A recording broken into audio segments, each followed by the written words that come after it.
ಎಲ್ಲರಿಗೂ ನಮಸ್ಕಾರ. ನನ್ನ ಯೂಟ್ಯೂಬ್ ಚಾನಲ್ಗೆ ಸ್ವಾಗತ.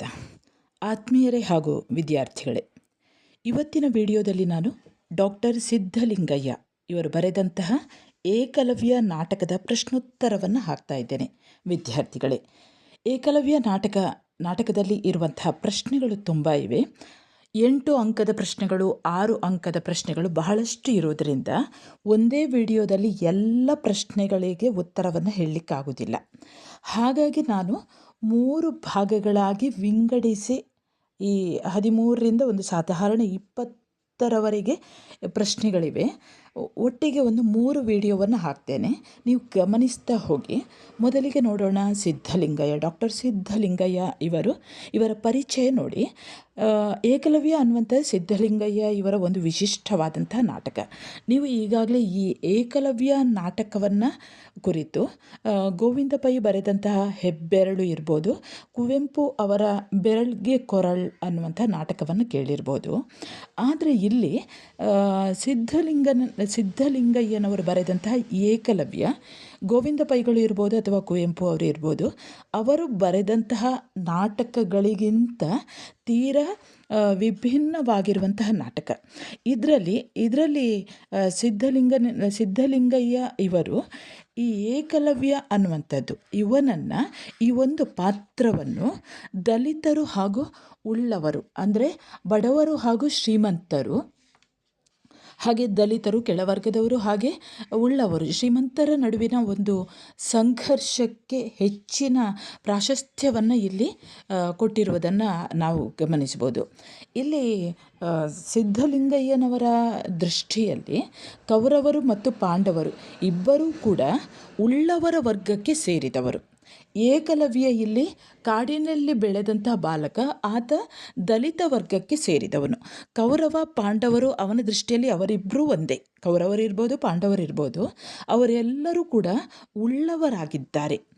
ಕುರುಕ್ಷೇತ್ರ ಯುದ್ಧ ಅನ್ನುವಂಥದ್ದು ಸಿದ್ಧಲಿಂಗಯ್ಯನವರ ದೃಷ್ಟಿಯಲ್ಲಿ ಕೇವಲ ಇದು ದಾಯಾದಿಗಳು, ಅಣ್ಣ ತಮ್ಮಂದಿರ ಮತ್ಸರದ ಸ್ವಾರ್ಥಪರತೆಯ ಒಂದು ಯುದ್ಧ ಮಾತ್ರವಲ್ಲ, ಅದು ಬಹುವಾಗಿ ಕಾಡಿನ ದಲಿತರಾದ ಬೇಡ ಜನಾಂಗದವರ ಮೇಲೆ ಉಳ್ಳವರ ವರ್ಗವಾದ ಕೌರವ ಪಾಂಡವರು ನಡೆಸುವಂಥ ಒಂದು ಶೋಷಣೆಯ ಸಂಘರ್ಷ.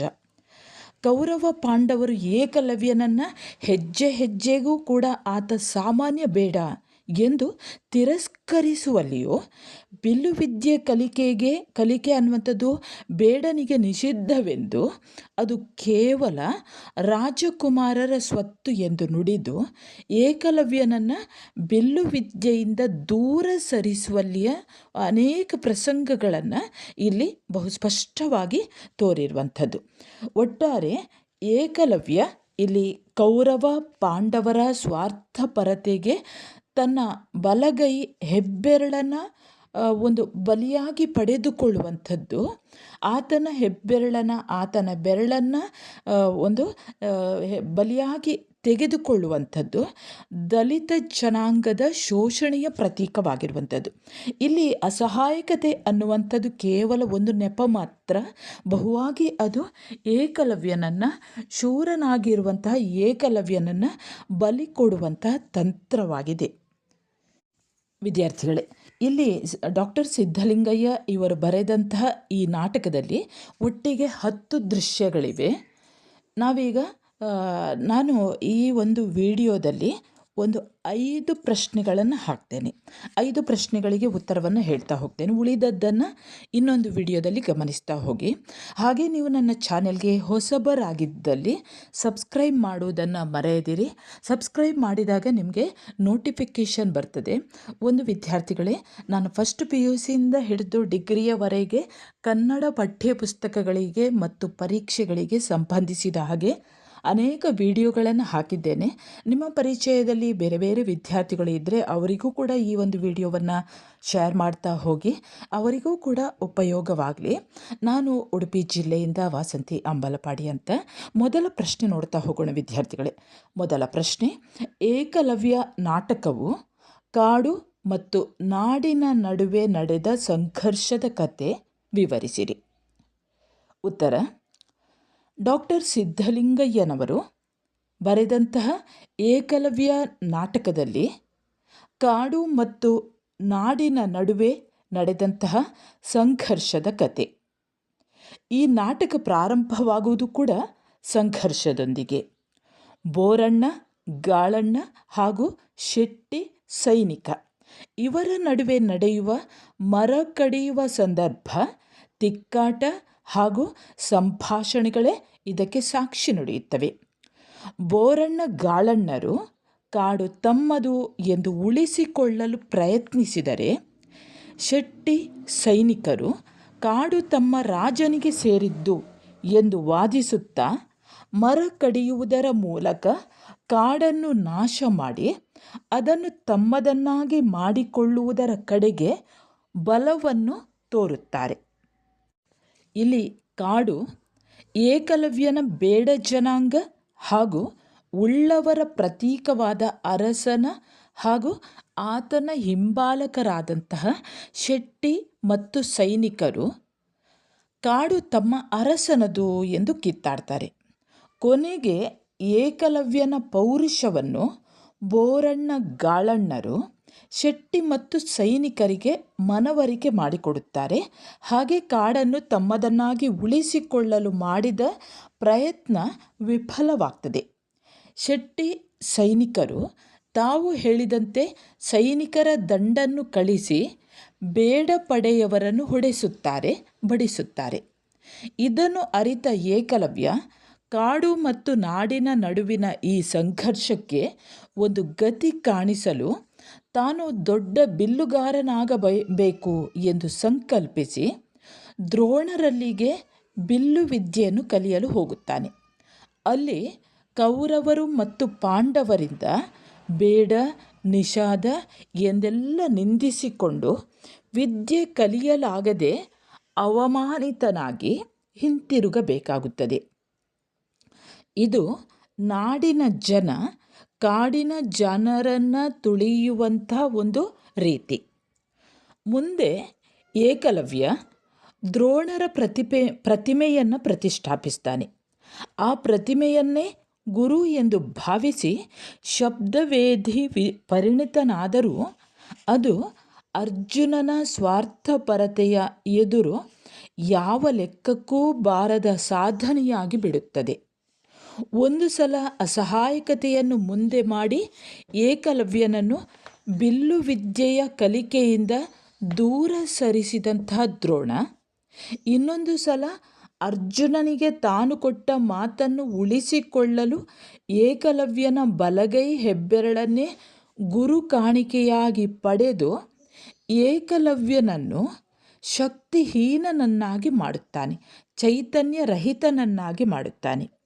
ಇಲ್ಲಿ ಏಕಲವ್ಯ ಅರ್ಜುನನ ಸ್ವಾರ್ಥಪರತೆಗೆ ಬಲಿಪಶುವಾಗುವಂಥದ್ದು ನಾಡಿನವರ ಹಿತಾಸಕ್ತಿಯ ಪ್ರತೀಕ, ಕಾಡಿನ ದಲಿತ ಬೇಡರ ಶೋಷಣೆಯ ಸಂಕೇತವಾಗಿ ನಿಲ್ಲುತ್ತದೆ. ಹೀಗೆ ಇಡೀ ನಾಟಕದ ಉದ್ದಕ್ಕೂ ಕಾಡು ಮತ್ತು ನಾಡಿನ ನಡುವೆ ನಡೆದಂತಹ ಸಂಘರ್ಷ ಅದು ದಲಿತರ ಹಾಗೂ ಉಳ್ಳವರ ನಡುವಿನ ಸಂಘರ್ಷವಾಗಿ ಹೋಗುತ್ತದೆ. ಇಲ್ಲಿ ಕಾಡು ಬೇಡ ಜನಾಂಗದ ಪ್ರತೀಕವಾಗಿ ನಿಲ್ಲುತ್ತದೆ. ನಾಡು ಅರಸ ಹಾಗೂ ಆತನ ಹಿಂಬಾಲಿಕರ ಅಥವಾ ಕೌರವ ಪಾಂಡವರ ಸಂಕೇತವಾಗಿ ನಿಲ್ಲುತ್ತದೆ.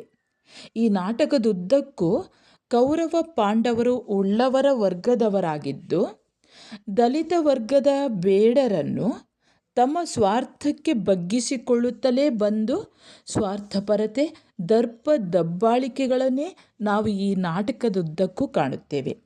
ಆದುದರಿಂದ ಏಕಲವ್ಯ ನಾಟಕ ಅಪ್ಪಟವಾಗಿಯೂ ಕಾಡು ಮತ್ತು ನಾಡಿನ ನಡುವೆ ನಡೆದಂತಹ ಒಂದು ಸಂಘರ್ಷದ, ಒಂದು ಯುದ್ಧದ ಕಥೆ.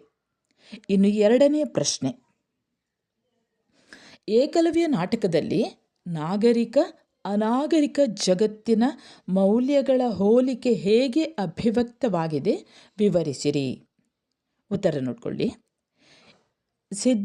ಡಾಕ್ಟರ್ ಸಿದ್ಧಲಿಂಗಯ್ಯನವರು ಬರೆದಂತಹ ಏಕಲವ್ಯ ನಾಟಕದಲ್ಲಿ ನಾಗರಿಕ ಅನಾಗರಿಕ ಜಗತ್ತಿನ ಮೌಲ್ಯಗಳ ಹೋಲಿಕೆ ತುಂಬ ಧ್ವನಿಪೂರ್ಣವಾಗಿ ಅಭಿವ್ಯಕ್ತವಾಗಿದೆ. ಇಲ್ಲಿ ಪಟ್ಟಣಿಗರು ನಾಗರಿಕರ ಪ್ರತೀಕವಾಗುತ್ತಾರೆ. ಕಾಡಿನ ಬೇಡರು ಅನಾಗರಿಕರ ಪ್ರತೀಕವಾಗುತ್ತಾರೆ. ನಾಗರಿಕ ಜಗತ್ತಿನ ಮೌಲ್ಯಗಳ ವೈಶಿಷ್ಟ್ಯವೆಂದರೆ ಸ್ವಾರ್ಥಪರತೆ, ದಬ್ಬಾಳಿಕೆ, ದರ್ಪ, ದೌರ್ಜನ್ಯ ಇತ್ಯಾದಿ. ಅನಾಗರಿಕ ಜಗತ್ತಿನ ಮೌಲ್ಯಗಳ ವೈಶಿಷ್ಟ್ಯವೆಂದರೆ ತಮ್ಮ ಬದುಕನ್ನು ಕಟ್ಟಿಕೊಳ್ಳುವಂಥ ಹೋರಾಟ, ನಿಸ್ವಾರ್ಥಪರತೆ, ಸ್ವಾತಂತ್ರ್ಯ, ಸಮಾನತೆ ಇತ್ಯಾದಿ. ಇಲ್ಲಿ ನಾಗರಿಕ ಜಗತ್ತಿನ ಪ್ರತೀಕವಾದಂತಹ ಪಟ್ಟಣಿಗರು ತಮ್ಮ ಸ್ವಾರ್ಥಕ್ಕಾಗಿ ಕಾಡನ್ನು ಬಳಸಲು ನೋಡುತ್ತಾರೆ, ಆದರೆ ಅದು ಸಾಧ್ಯವಾಗುವುದಿಲ್ಲ.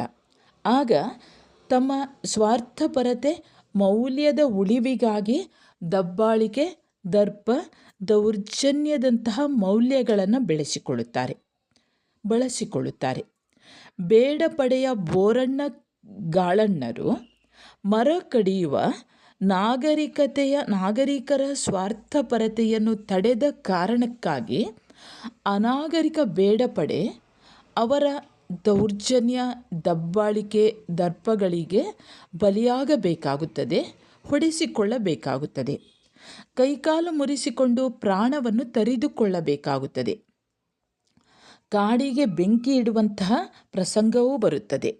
ಈ ಘಟನೆ ಅನಾಗರಿಕ ಜಗತ್ತಿನ ಬೇಡರು ತಮ್ಮ ಕಾಡನ್ನು ಉಳಿಸಿಕೊಂಡು ತಮ್ಮ ಬದುಕನ್ನು ಕಟ್ಟಿಕೊಳ್ಳುವ ಮೌಲ್ಯಕ್ಕೂ ಹಾಗೂ ಅವರ ಸ್ವಾತಂತ್ರ್ಯ, ಸಮಾನತೆಗಳ ಮೌಲ್ಯಕ್ಕೂ ಕಾರಣವಾಗ್ತದೆ.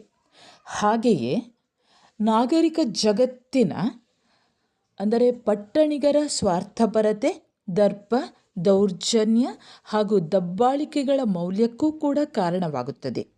ಹೀಗೆ ಇಲ್ಲಿ ನಾಗರಿಕ ಹಾಗೂ ಅನಾಗರಿಕ ಜಗತ್ತಿನ ಮೌಲ್ಯಗಳ ಹೋಲಿಕೆ ಧ್ವನಿಪೂರ್ಣವಾಗಿ ಅಭಿವ್ಯಕ್ತವಾಗಿದೆ. ಇನ್ನು ಬೇಡರ ಹಾಗೂ ಕೌರವರು ಮತ್ತು ಪಾಂಡವರ ಜಗತ್ತಿನ ಮೌಲ್ಯಗಳ ವಿಚಾರವೂ ಸಹಿತ ಇದೇ ಬಗೆಯದ್ದು. ಇಲ್ಲಿ ಅನಾಗರಿಕ ಬೇಡ ಜಗತ್ತಿನ ಮೌಲ್ಯಗಳಿಗೆ ನಾಗರಿಕ ಜಗತ್ತಿನ ಕೌರವ ಪಾಂಡವರ ಮೌಲ್ಯಗಳು ಪ್ರತಿಸ್ಪರ್ಧೆಯಾಗಿ ನಿಲ್ಲುತ್ತವೆ. ಈ ಎರಡೂ ಜಗತ್ತುಗಳ ಮೌಲ್ಯಗಳು ಭಿನ್ನ ಭಿನ್ನ ಸ್ವರೂಪವಾಗಿ ಅಭಿವ್ಯಕ್ತಿಗೊಳ್ಳುವುದನ್ನು ಕಾಣುತ್ತೇವೆ. ಇಲ್ಲಿ ಅನಾಗರಿಕ ಜಗತ್ತಿನ ಮೌಲ್ಯಗಳು ಬದುಕಿನ ಒಂದು ಅಸ್ತಿತ್ವಕ್ಕೆ, ಸ್ವಾತಂತ್ರ್ಯ, ಸಮಾನತೆ, ಅಸಹಾಯಕತೆ ಇತ್ಯಾದಿ. ಇನ್ನು ನಾಗರಿಕ ಜಗತ್ತಿನ ಮೌಲ್ಯಗಳೆಂದರೆ ಕೌರವ ಪಾಂಡವರ ಮೌಲ್ಯಗಳು, ಸ್ವಾರ್ಥಪರತೆ ಇರ್ಬೋದು, ದರ್ಪ, ದೌರ್ಜನ್ಯ ಇತ್ಯಾದಿ. ಕೌರವರು ಪಾಂಡವರು ತಮ್ಮ ಸ್ವಾರ್ಥಪರತೆ, ಅಸಹಾಯಕತೆ ಇತ್ಯಾದಿಗೆ ತಮ್ಮ ಮೌಲ್ಯಗಳನ್ನು ಮುಂದೆ ಮಾಡಿಕೊಂಡು ಏಕಲವ್ಯನ ಮೂಲಕ ಇಡೀ ನಾಗರಿಕ ಜಗತ್ತಿನ ಬೇಡ ಕುಲವನ್ನು ನಾಶ ಮಾಡಲು ಅವರು ನೋಡುತ್ತಾರೆ.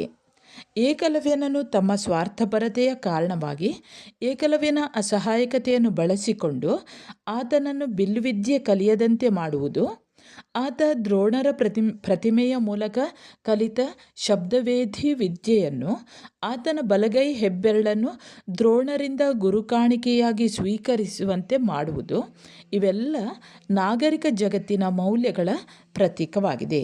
ಹೀಗೆ ಇಲ್ಲಿ ನಾಗರಿಕ ಅನಾಗರಿಕ ಮೌಲ್ಯಗಳ ಹೋಲಿಕೆ ಧ್ವನಿಪೂರ್ಣವಾಗಿ ಅಭಿವ್ಯಕ್ತವಾಗಿದೆ. ವಿದ್ಯಾರ್ಥಿಗಳೇ, ಇನ್ನು ನಾವು 3ನೇ ಪ್ರಶ್ನೆ ನೋಡೋಣ. ಕಡೆಗಣಿಸಲ್ಪಟ್ಟವರ ಬದುಕಿನ ಪ್ರತೀಕವಾಗಿ ಏಕಲವ್ಯ ಹೇಗೆ ನಿರೂಪಿತನಾಗಿದ್ದಾನೆ ವಿವರಿಸಿರಿ.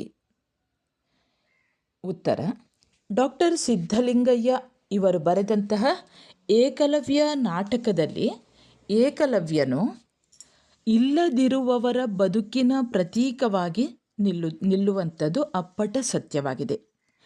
ಈತ ಉಳ್ಳವರ ಜಗತ್ತಿನಿಂದ ಕಡೆಗಣಿಸಲ್ಪಟ್ಟ ದಲಿತ ಬೇಡ ಜನಾಂಗದ ಪ್ರತೀಕವಾಗಿ ನಿರೂಪಿತನಾಗಿದ್ದಾನೆ. ಹೀಗಾಗಿ ಇಲ್ಲಿ ಏಕಲವ್ಯ ಕಡೆಗಣಿಸಲ್ಪಟ್ಟ ಇಡೀ ಬೇಡ ವರ್ಗದ ದಲಿತ ಜಗತ್ತಿನ ಪ್ರತಿನಿಧಿಯಾಗುತ್ತಾನೆ. ಆತನ ಸಂಘರ್ಷ ಉಳ್ಳವರ ಪರವಾದ ಸಂಘರ್ಷವಲ್ಲ, ಕಡೆಗಣಿಸಲ್ಪಟ್ಟ ದಲಿತರ ಪರವಾದ ಸಂಘರ್ಷ. ನಾಟಕದ ಕೊನೆಯಲ್ಲಿ ಬರುವ ಆತನ ಮಾತುಗಳಂತೂ ಇದನ್ನು ಬಹಳ ಸ್ಪಷ್ಟವಾಗಿ ಅಭಿವ್ಯಕ್ತಗೊಳಿಸಿವೆ. ಕುಲ ಮದವನ್ನು ಅಳಿಸಿ ಹಾಕುವುದೇ ನಿನ್ನ ಗುರಿಯಾದರೆ ನಮ್ಮನ್ನು ಬೆಂಬಲಿಸು ಎಂದು ದುರ್ಯೋಧನ ಹೇಳಿದ ಸಂದರ್ಭದಲ್ಲಿ ಏಕಲವ್ಯ ಹೇಳಿದ ಮಾತುಗಳನ್ನು ನಾವಿಲ್ಲಿ ಗಮನಿಸಬಹುದು. ಸಾಧ್ಯವಿಲ್ಲ. ನಿನಗೆ ಅರ್ಜುನನ ಕುಲಮದ ಮಾತ್ರ ಅಳಿಯಬೇಕು. ಇದರಿಂದ ಈ ಲೋಕದ ಮೇಲು ಕೀಳು ನಾಶವಾಗುವುದಿಲ್ಲ. ನಿನಗೆ ಸ್ವಾರ್ಥವೇ ಮುಖ್ಯ, ಕುಲ ಪ್ರತಿಷ್ಠೆಯ ವಿನಾಶವಲ್ಲ. ಕುರು ಪಾಂಡವರಲ್ಲಿ ಒಂದು ಪಕ್ಷ ವಹಿಸಿ ಯಾರೊಬ್ಬರ ದಾಳವೂ ಕೂಡ ನಾನಾಗುವುದಿಲ್ಲ. ಎಲ್ಲೆಲ್ಲೂ ಇರುವ ಅನ್ಯಾಯದ ವಿರುದ್ಧ ಜ್ಞಾನದ ಗುತ್ತಿಗೆಯನ್ನು ಎತ್ತಿ ಹಿಡಿಯುವ ಶಾಸ್ತ್ರಗಳ ವಿರುದ್ಧ ನನ್ನ ಯುದ್ಧ. ಮೇಲು ಕೀಳು ಎಂಬ ವಂಚನೆಯನ್ನು ಅಳಿಸಲು ನನ್ನ ಸಮರ. ಕುರುಕ್ಷೇತ್ರ ಕೇವಲ ಉಳ್ಳವರ ನಡುವಿನ ಕಚ್ಚಾಟ, ನನ್ನದು ಇಲ್ಲದವರ ಪರವಾದ ಹೋರಾಟ. ಈ ಸಂಘರ್ಷ ಕುರು ಪಾಂಡವರ ವಿರುದ್ಧವೂ ಸಾಗಬೇಕು. ಆಗ ಮಾತ್ರ ತುಳಿತಕ್ಕೆ ಸಿಕ್ಕಿದವರ ಬಾಳಿನಲ್ಲಿ ಬೆಳಕು ಮೂಡುತ್ತದೆ. ಕಡೆಗಣಿಸಲ್ಪಟ್ಟವರ ಬದುಕಿನ ತೋಟದಲ್ಲಿ ಸಮಾನತೆಯ ಹೂ ಅರಳುತ್ತದೆ. ಏಕಲವ್ಯನ ಈ ಮಾತುಗಳು ಆತನೊಬ್ಬ ಕಡೆಗಣಿಸಲ್ಪಟ್ಟವರ ಬದುಕಿನ ಪ್ರತೀಕ ಎಂಬುದಕ್ಕೆ ಜೀವಂತ ಸಾಕ್ಷಿಯಾಗಿದೆ. ಏಕಲವ್ಯನದು ಮೂಲತಃ ಕಡೆಗಣಿಸಲ್ಪಟ್ಟವರ ಬದುಕಿನ ಪರವಾದ ಹೋರಾಟ. ಆತನ ದೃಷ್ಟಿಯಲ್ಲಿ ಈ ಲೋಕದ ಮೇಲು ಕೀಳುಗಳು ನಾಶವಾಗಿ ಕಡೆಗಣಿಸಲ್ಪಟ್ಟವರ ಬದುಕಿನ ತೋಟದಲ್ಲಿ ಸಮಾನತೆಯ ಹೂ ಅರಳಬೇಕು ಎಂದರೆ ಲೋಕದಲ್ಲಿ ಇರುವಂತಹ ಮೇಲು ಕೀಳುಗಳು ಸಂಪೂರ್ಣವಾಗಿ ನಾಶವಾಗಬೇಕು. ಲೋಕದಲ್ಲಿ ಸಮಾನತೆ ಸ್ವಾತಂತ್ರ್ಯಗಳು ಸಿದ್ಧಿಸಬೇಕು. ಮೇಲು ಕೀಳುಗಳು ಸಂಪೂರ್ಣವಾಗಿ ನಾಶವಾಗಬೇಕು. ವಿದ್ಯೆ ಕೇವಲ ಉಳ್ಳವರ ಸ್ವತ್ತು ಮಾತ್ರವಲ್ಲ, ಅದು ಕಷ್ಟಪಡುವವರ ಫಲ. ಅಂತೆಯೇ ಆತ ಜ್ಞಾನದ ಗುತ್ತಿಗೆಯನ್ನು ಎತ್ತಿ ಹಿಡಿಯುವ ಶಾಸ್ತ್ರಗಳ ವಿರುದ್ಧ ತನ್ನ ಯುದ್ಧ ಎಂದು ಘೋಷವಾಗಿ ಘೋಷಿಸುತ್ತಾನೆ. ತನ್ನದು ಮೇಲು ಕೀಳನ್ನು ಅಳಿಸುವ ಸಮರ ಎಂದು ಸಾರುತ್ತಾನೆ. ತನ್ನದು ಇಲ್ಲದವರ ಪರವಾದ ಹೋರಾಟ ಎಂದು ಘೋಷಿಸುತ್ತಾನೆ. ಆತನ ದೃಷ್ಟಿಯಲ್ಲಿ ಕೌರವರು ಮತ್ತು ಪಾಂಡವರು ಇಬ್ಬರೂ ಸಮ. ಅಂತೆಯೇ ಆತ ಈ ಉಳ್ಳವರು ಇಬ್ಬರಲ್ಲಿ ಯಾರ ಪಕ್ಷಕ್ಕೂ ಸೇರದೆ ತಟಸ್ಥವಾಗಿ ಉಳಿದು ತನ್ನ ಕಡೆಗಣಿಸಲ್ಪಟ್ಟವರ ಅಥವಾ ಇಲ್ಲದವರ ಪರವಾಗಿ ನಿಲ್ಲುತ್ತಾನೆ. ಈ ದೃಷ್ಟಿಯಿಂದ ಏಕಲವ್ಯ ಕಡೆಗಣಿಸಲ್ಪಟ್ಟವರ ಬದುಕಿನ ಅಪ್ಪಟ ಪ್ರತೀಕವಾಗಿ ನಿರೂಪಿತವಾಗುತ್ತಾನೆ. ಇನ್ನು ಮುಂದಿನ ಪ್ರಶ್ನೆ, 4ನೆಯ ಪ್ರಶ್ನೆ ಯಾವುದು ಇದೆ ಅಂತ ನೋಡಿ. ಎಚ್ಚೆತ್ತ ವಿವೇಕ ಮತ್ತು ಜಾಗೃತ ಚೈತನ್ಯದ ಪ್ರತಿಮೆಯಾಗಿ ಏಕಲವ್ಯನು ಹೊರಹೊಮ್ಮಿರುವ ಬಗೆಯನ್ನು ನಾಟಕದ ಹಿನ್ನೆಲೆಯಲ್ಲಿ ವಿವರಿಸಿರಿ. ಉತ್ತರ: ಸಿದ್ಧಲಿಂಗಯ್ಯನವರ ಏಕಲವ್ಯ ವಿವೇಕ ಮತ್ತು ಜಾಗೃತ ಚೈತನ್ಯದ ಪ್ರತಿಮೆಯಾಗಿ ಈ ನಾಟಕದ ಉದ್ದಕ್ಕೂ ಹೊರಹೊಮ್ಮಿರುವುದನ್ನು ನಾವು ಕಾಣುತ್ತೇವೆ. ಆತನು ತನ್ನ ಬೇಡಕುಲವನ್ನು ಕಡೆಗಣಿಸಲ್ಪಟ್ಟವರ ಅಥವಾ ಇಲ್ಲದವರ ದಲಿತ ಜನಾಂಗವನ್ನಾಗಿ ನೋಡುವಲ್ಲಿ ತನ್ನ ದಲಿತ ಬೇಡಕುಲವನ್ನು ಉಳ್ಳವರ ಶೋಷಣೆಯಿಂದ ತಪ್ಪಿಸಲು ಉಳ್ಳವರ ವಿರುದ್ಧ ಸಂಘರ್ಷ ಹೂಡುವಲ್ಲಿ ದ್ರೋಣರಿಗೆ ತನ್ನ ಬಲಗೈ ಹೆಬ್ಬೆರಳನ್ನು ಗುರುಕಾಣಿಕೆಯಾಗಿ ಕೊಡುವಲ್ಲಿ ಆತನ ಈ ಎಚ್ಚೆತ್ತ ವಿವೇಕ ಹಾಗೂ ಜಾಗೃತ ಚೈತನ್ಯಗಳನ್ನು ಬಹಳ ಸ್ಪಷ್ಟವಾಗಿ ಕಾಣಬಹುದು. ಉಳ್ಳವರು ಇಲ್ಲದವರ ಶೋಷಕರು ಎನ್ನುವುದು ಏಕಲವ್ಯನ ಬಹುಸ್ಪಷ್ಟ ಎಚ್ಚೆತ್ತ ವಿವೇಕ ಹಾಗೂ ಜಾಗೃತ ಚೈತನ್ಯಗಳ ಪ್ರತೀಕ. ಈ ಕಾರಣಕ್ಕಾಗಿ ಆತನ ಸಂಘರ್ಷ ಕಡೆಗಣಿಸಲ್ಪಟ್ಟವರ ಬದುಕಿನ ಪರವಾಗಿ ನಿಲ್ಲುತ್ತದೆ. ಉಳ್ಳವರಾದ ಪಟ್ಟಣಿಗರಿಂದ, ಕೌರವ ಪಾಂಡವರಿಂದ ತನ್ನ ಹಾಗೂ ತನ್ನ ಬೇಡ ಜನಾಂಗದವರ ಶೋಷಣೆಯಾಗುತ್ತಿದೆ ಎಂಬ ಸ್ಪಷ್ಟ ಅರಿವು, ವಿವೇಕ, ಜಾಗೃತ ಚೈತನ್ಯ ಎಲ್ಲವೂ ಕೂಡ ಆತನಲ್ಲಿದೆ. ಅಂತೆಯೇ ಆತ ಉಳ್ಳವರ ನಡುವಿನ ಕಚ್ಚಾಟವಾದ ಕುರುಕ್ಷೇತ್ರ ಯುದ್ಧದ ಭಾಗವಾಗಲು ಒಪ್ಪದೆ ಇಲ್ಲದವರ ಹೋರಾಟದ ಒಂದು ಪ್ರಮುಖ ಭಾಗವಾಗಿ ನಿಲ್ಲಲು ನಿರ್ಧರಿಸುತ್ತಾನೆ. ಇದು ಆತನ ಎಚ್ಚೆತ್ತ ವಿವೇಕಕ್ಕೆ ಒಂದು ನಿದರ್ಶನವಾಗಿದೆ. ಇನ್ನು ದ್ರೋಣರ ಆಶಯದಂತೆ ಏಕಲವ್ಯ ತನ್ನ ಬಲಗೈ ಹೆಬ್ಬೆರಳನ್ನು ಕೊಡುವುದು ಹೇಗೆ ಎಚ್ಚೆತ್ತ ವಿವೇಕವಾಗುತ್ತದೆ, ಜಾಗೃತ ಚೈತನ್ಯವಾಗುತ್ತದೆ ಎಂದು ಕೇಳಬಹುದು. ಏಕಲವ್ಯ ತನ್ನ ಬಲಗೈ ಹೆಬ್ಬೆರಳನ್ನು ದ್ರೋಣರ ಆಶಯದಂತೆ ಕೊಟ್ಟಿದ್ದು ತನ್ನ ಗುರುಭಕ್ತಿಯ ಪ್ರತೀಕವಾಗಿದೆ ಹೊರತು ಅದು ಉಳ್ಳವರ ಮತ್ತು ಇಲ್ಲದವರ ನಡುವಿನ ಸಂಘರ್ಷದ ಪ್ರತೀಕವಾಗಿ ಅಲ್ಲ. ಏಕಲವ್ಯನಿಗೆ ದ್ರೋಣರಲ್ಲಿ ಅಪಾರವಾದಂತಹ ಗುರುಭಕ್ತಿ ಇದೆ. ಆತ ಅವರನ್ನು ಗುರುದೇವನ ದೈವತ್ವದ ಸ್ಥಾನದಲ್ಲಿಟ್ಟೇ ದ್ರೋಣಾಚಾರ್ಯರನ್ನು ನೋಡುತ್ತಾನೆ ಮತ್ತು ಗೌರವಿಸುತ್ತಾನೆ. ಇದಲ್ಲದೆ ತಾನು ಜಾತಿಯಿಂದ ಅಸಹಾಯಕನಾದಂತೆ ದ್ರೋಣರು ಮೇಲ್ಜಾತಿಯವರಾದರೂ ಕೂಡ ಅವರು ಕೌರವರು ಮತ್ತು ಪಾಂಡವರ ಅನ್ನದ ಋಣಕ್ಕಾಗಿ ಅಸಹಾಯಕ ಪರಿಸ್ಥಿತಿಯಲ್ಲಿ ಇರುವವರು. ಹೀಗಾಗಿ ಅವರು ಬೆರಳನ್ನು ಕೇಳುವುದಾಗಲಿ ಅದನ್ನು ತಾನು ಕಡಿದುಕೊಟ್ಟಾಗಲಿ ಸ್ವೀಕರಿಸುವುದು ಅವರಿಗೆ ಅನಿವಾರ್ಯವಾಗಿತ್ತು ಎಂಬ ಏಕಲವ್ಯನ ಈ ಅರಿವು ಆತನ ಎಚ್ಚೆತ್ತ ವಿವೇಕ ಹಾಗೂ ಜಾಗೃತ ಚೈತನ್ಯಕ್ಕೆ ಒಂದು ಉದಾಹರಣೆಯಾಗಿ ನಿಲ್ಲುತ್ತದೆ. ತುಳಿತಕ್ಕೆ ಒಳಗಾದವರನ್ನು ಎತ್ತಿ ಹಿಡಿಯುವಲ್ಲಿ, ತುಳಿಯುವವರನ್ನು ಪ್ರತಿಭಟಿಸುವವರಲ್ಲಿ ಹಾಗೂ ದ್ರೋಣರಿಗೆ ಗುರುಕಾಣಿಕೆ ಸಲ್ಲಿಸುವಲ್ಲಿ ಏಕಲವ್ಯ ಎಚ್ಚೆತ್ತ ವಿವೇಕ ಮತ್ತು ಜಾಗೃತ ಚೈತನ್ಯದ ಪ್ರತಿಮೆಯಾಗಿ ಇಡೀ ನಾಟಕದ ಉದ್ದಕ್ಕೂ ಬಹಳ ಸ್ಪಷ್ಟವಾಗಿ ಹೊರಹೊಮ್ಮಿದೆ. ಸರಿ ವಿದ್ಯಾರ್ಥಿಗಳೇ, ಒಟ್ಟಿಗೆ ಇಲ್ಲಿ 4 ಪ್ರಶ್ನೆಗಳಿಗೆ ಉತ್ತರವನ್ನು ಹಾಕಿದ್ದೇನೆ. ಮುಂದಿನದನ್ನು ಮುಂದೆ ಯಾವ ಪ್ರಶ್ನೆಗಳು ಬರ್ತವೆ ಅನ್ನುವಂಥದ್ದು, ಯಾವುದೆಲ್ಲ ಉತ್ತರ ಇವೆ ಅನ್ನುವಂಥದ್ದನ್ನು ಮುಂದಿನ ವಿಡಿಯೋದಲ್ಲಿ ಹಾಕ್ತೇನೆ ವಿದ್ಯಾರ್ಥಿಗಳೇ. ಅಲ್ಲಿಗೂ ಕೂಡ ಭೇಟಿ ನೀಡಿ. ಮುಂದೆ ಇನ್ನೊಂದು ಪಾಠದೊಂದಿಗೆ ಮತ್ತೆ ಬರುತ್ತೇನೆ. ಅಲ್ಲಿಯವರೆಗೆ ನಮಸ್ಕಾರ.